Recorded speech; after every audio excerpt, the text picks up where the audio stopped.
Жумабеков Ермек Тнеевич, директор ТО Нуртоба, Кустанайский район. Посевная площадь составляет 15 тысяч гектар. Вот. На данный момент у нас идет уже уборочная кампания. Вот, раздельный способ уборки сейчас. Вот сейчас идет свал пшеницы.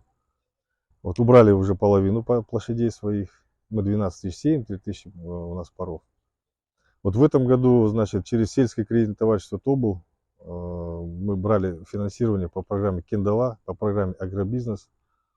Вот сейчас работает уже программа Кендала 2 под 5% годовых. Это хорошая программа.